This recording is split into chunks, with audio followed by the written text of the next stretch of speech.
Hello guys, hope you're doing good. Welcome to another 2022 catch-up video, where we look back at movies coming out in the past year, which I may not have seen, and I'm going to review them. And today we've got two more movies to review, Scream and Men. I just want to say before we start the video as well, the lighting is going to be a bit off, as you can see.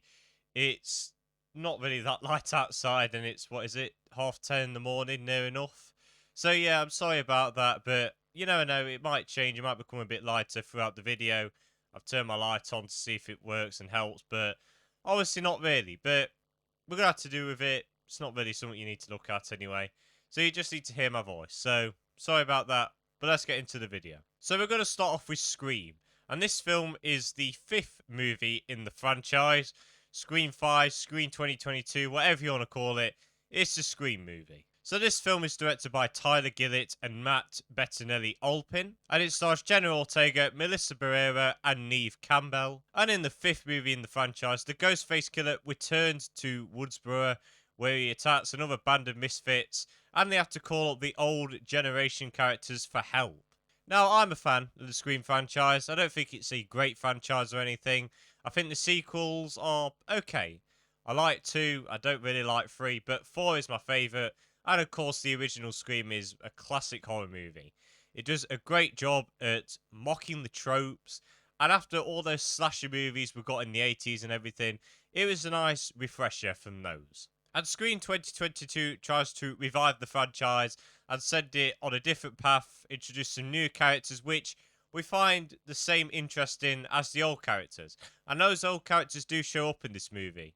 Dewey, Gale, Sydney, they all turn up in this, and they are sort of like the guiding compass to our new characters, which, by the way, are really well written in this film. Melissa Barrera and Jenna Ortega are easily the standouts here. Jenna Ortega, she has had an incredible year. This is her year for me. She's been in X, she's been in Wednesday, which I actually really like that show. She's been in this. She's been having a great year this year. So she's definitely an actress I'm going to be keeping my eye on in the future. And the franchise still goes strong with mocking the tropes of horror movies, from like fake jump scares. And bearing in mind, they do laugh at that trope a lot in this film. So many times there seems like, oh, there's going to be a jump scare, and then there's none. Oh, and it looks like there's going to be one, and then there's not another one. And they do it so many times to the point where it becomes laughable, but that's what it wants you to do. And it does a great job at mocking those tropes. And really, you just don't need to take this film seriously, which I like. But this movie also mocks the requel side of things. This is a requel where it's a reboot and it's also a sequel. I know, it's just weird, but the movie understands that. And I like that it mocks that trope. And they do the cliche stuff with the old legacy characters come back and they're like the guiding compass to our new characters. And the film does do that, again, not taking itself seriously. But it does give the old characters some closure as well.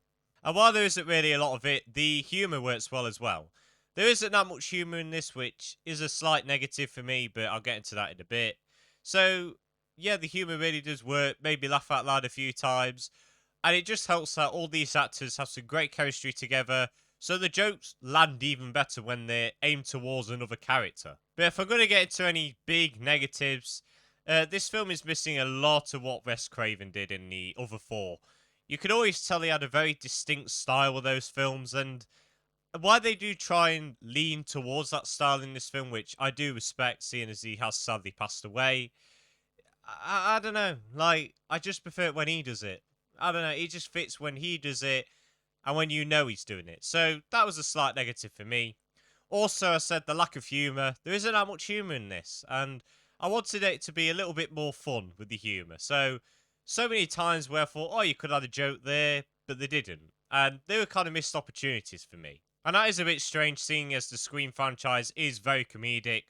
But overall, Scream is a very solid Scream sequel. It's not my favourite. I still think 4 is my favourite, or Scriforum as people like to joke. But it's a very good film to pass the baton on to these new characters which you like, you find interesting. It gives the old characters some closure. It has some funny moments, even if there is a lack of it. It mocks the horror tropes really well. Its direction is good, but it is still missing that style that Craven gave. But it's a very good entry into the franchise, and it's going to get a very solid 7 out of 10. If you're a fan of the Scream franchise and you still haven't seen this, I'd highly suggest watching it. I really liked it. Now, our second movie of the video is a film called Men. It's directed by Alex Garland, and it stars Rory Kinnear and Jessie Buckley. And in this horror movie, a woman goes to the countryside to clear her head after a massive tragedy, but she soon finds out all the men look exactly the same and are stalking her. Now, I was actually very intrigued to see this movie once I saw the trailers. Alex Garland usually goes into the sci-fi sort of genre, with Ex Machina and Annihilation, clearly sci-fi films. So I was excited to see how he would experiment and direct this movie. This is a very down-to-earth movie. There's no sci-fi element or anything. It is a movie about trauma, and this film is very good. It handles that message very well. But I will say this movie is not for everyone, and you'll get why in a minute. But the best part about this movie is the direction. The direction of this film is great. Alex Garland knows how to create a creepy atmosphere. Even in the most simple scenes where two people are just talking, you get that creepy atmosphere there, and it just makes you uncomfortable. And it happens in near enough every scene in this film, and he does it so well here. You've seen that shot in the trailer where Jessie Buckley's character is looking down this long dark tunnel, and there's that man running towards her. It's a creepy shot, and it does really well here in this film. It just builds up the tension to see what is going on here. Why is this happening? But this film is not your typical three-act structure storyline. This movie goes all over the place. There's so much symbolism in this film, and while for some people it's going to get annoying because it's one of those movies where it challenges you and you have to piece everything together. Oh, what does this mean? How does it connect to this?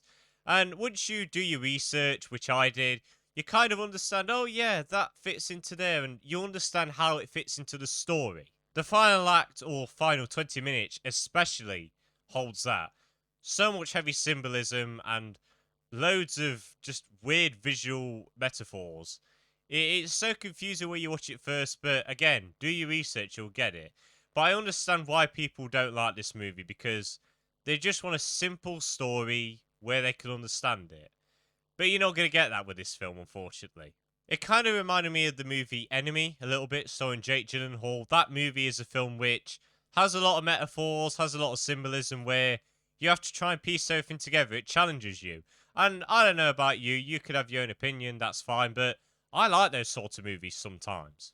This movie does a great job at exploiting guilt tripping, basically, and trauma, tragedy, rebirth, lot of heavy themes which work well for a movie like this.